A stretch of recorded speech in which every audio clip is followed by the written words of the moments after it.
नमस्कार प्यारे बच्चों, कैसे हो आप सब। मुझे आशा है आप सब अपने घर पे खूब मजे से और खूब स्वस्थ होंगे। इसके साथ साथ आप सब मन लगाकर पढ़ाई भी कर रहे होंगे। बच्चों, आज हम एक नया पाठ करने जा रहे हैं। आज हम पढ़ने जा रहे हैं कक्षा 4 का पहला अध्याय, जिसका नाम है ईंटों से बनी इमारत। हाँ, सही सुना, नाम है ईंटों से बनी इमारत।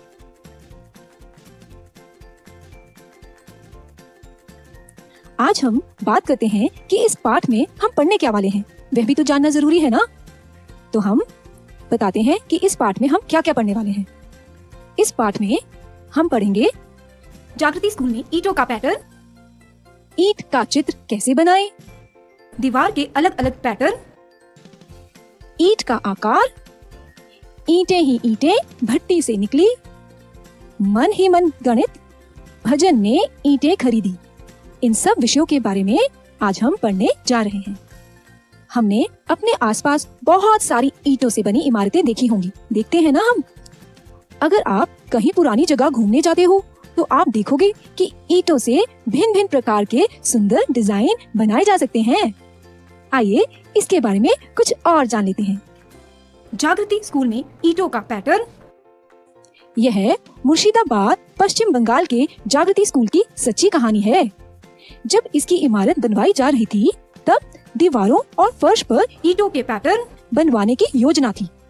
जमाल, कालू और पियार नाम के राजमिस्त्रियों को यह काम पूरा करना था। वे स्कूल की इस इमारत के लिए कुछ नया करना चाहते थे, इसलिए वे अपने दूसरे दोस्तों के साथ मुर्शीद अली खां का पुराना मकबरा देखने गए।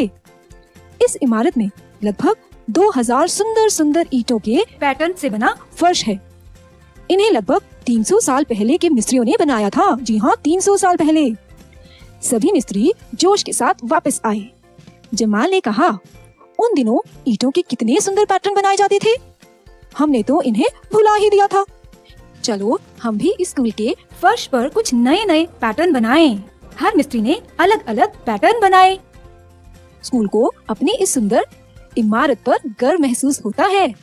अब बच्चे उस फर्श पर खेलते हैं और गाते हैं और नए नए पैटर्न खुद भी बनाते हैं। आगे बढ़ते हैं। ईंट का चित्र कैसे बनाएं? यहाँ एक ही ईंट के 2 चित्र दिए गए हैं। ध्यान से देखो जरा।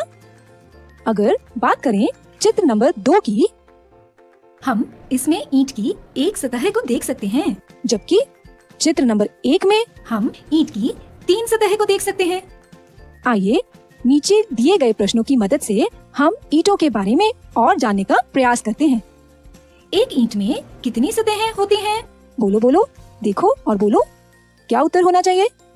6, बिल्कुल सही। क्या कोई सतह वर्ग आकार की होती है क्या? बोलो, क्या उत्तर होना चाहिए? हाँ, बिल्कुल सही, होती है।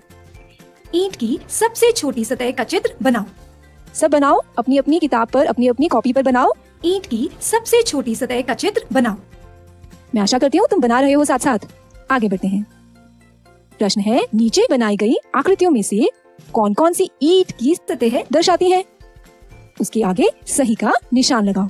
ध्यान से देखो सभी आकृतियों को, ध्यान से गौर से देखो। पहली, दूसरी, तीसरी, चौथी, 5वीं या 6वीं, ध्यान से देखो। बिल्कुल सही लगाओ, निशान लगाओ, शाबाश। और देखो, यानी कि नीचे दी गई सभी चित्रों में से 3 जो आकृतियां हैं, यह ईंट के आकार के जैसी हैं। आगे बढ़ते हैं। प्रश्न है, इनमें से कौन सा चित्र ईंट का है? उस पर भी सही निशान लगाओ। देख रहे हो ना सभी चित्र? देखो देखो, पहला लगता है क्या या दूसरा? आगे बढ़ो और छांटो, ध्यान से देखो, गौर से। ढूंढ लिया क्या? तो उसके आगे लगाओ सही का निशान। शाबाश। मुझे पता है यह प्रश्न तुम्हें बहुत ही रोचक लग रहा होगा।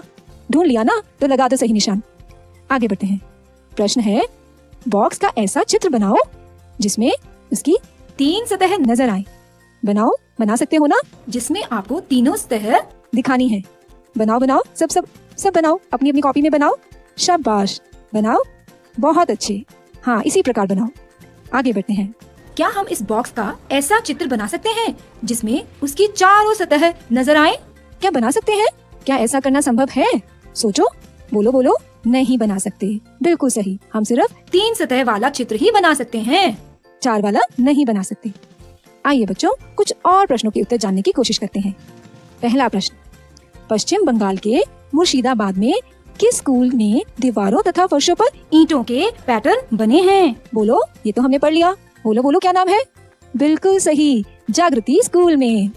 दूसरा प्रश्न है, उन राजमिस्त्रियों के नाम बताओ जिन्होंने स्कूल की दीवारों व फर्शों पर पैटर्न बनाए हैं। याद करो, ये तो हमने पढ़ ही लिया, पाठ में पढ़ा है ना। बोलो बोलो, क्या नाम है तीनों के? बिल्कुल सही, उनके नाम है जमाल, कालू और प्यार। ये तीनों राजमिस्त्री हैं जिन्होंने स्कूल की दीवारों व फर्शों पर पैटर्न बनाए हैं। आगे बढ़ते हैं। तीसरा प्रश्न, राजमिस्त्री दीवार और फर्शों पर पैटर्न बनाने से पहले कहाँ गए थे?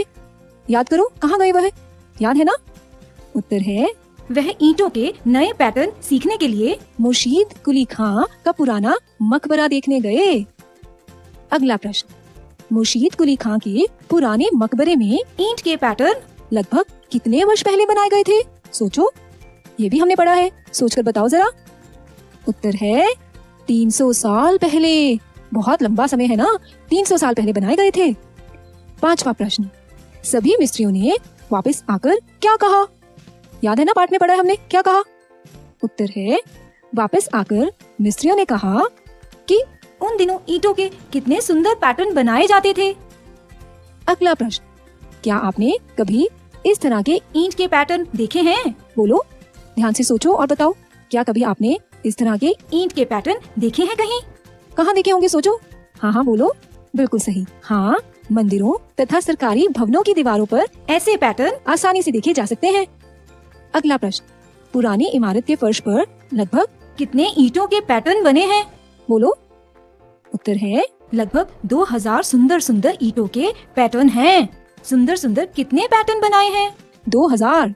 आगे बढ़ते हैं। इस गतिविधि का नाम है यह दीवार गिर नहीं सकती। एक दिन मुनिया और जैनब ईंटों के साथ खेल रहे थे और अपनी अपनी दीवार बना रहे थे। दोनों ने अलग अलग तरह की दीवारें बनाई। देख रहे हो ना चित्र में, कैसी दीवारें बनाई? जैनब ने कहा कि उसकी दीवार आसानी से नहीं गिरेगी। मिस्त्री भी ईंटें एक के ऊपर एक नहीं रखते हैं, जैसे कि मुनिया ने किया है। तुम्हें क्या लगता है, कौन सी दीवार ज्यादा मजबूत होगी? बोलो बोलो, किसकी ज्यादा मजबूत हो गई? जैनब की। आगे बढ़ते हैं। जागृति स्कूल के मिस्त्रियों जमाल और कालू ने बताया कि उनके दादाजी कई अलग अलग तरह की ईंटों का प्रयोग किया करते थे। क्या कोई ऐसी ईंट भी है जिसकी 6 से अधिक सतह है? बोलो, सोचो, क्या कोई ऐसी ईंट हो सकती है, या भला किसी ने ऐसी ईंट देखी है? जी नहीं, बिल्कुल नहीं। आगे बढ़ते हैं। पता करो ईंट का आकार। क्या तुमने अलग अलग आकार की ईंटें देखी हैं? तो चलो एक ईंट लेके उसे मापो। पहला भाग, उसकी लंबाई कितनी है? मापो और बताओ। मान लेते हैं 20 सेंटीमीटर। उसकी चौड़ाई कितनी है? मापो। शाबाश, 10 सेंटीमीटर। उसकी ऊंचाई कितनी है? मापो। यह भी 10 सेंटीमीटर।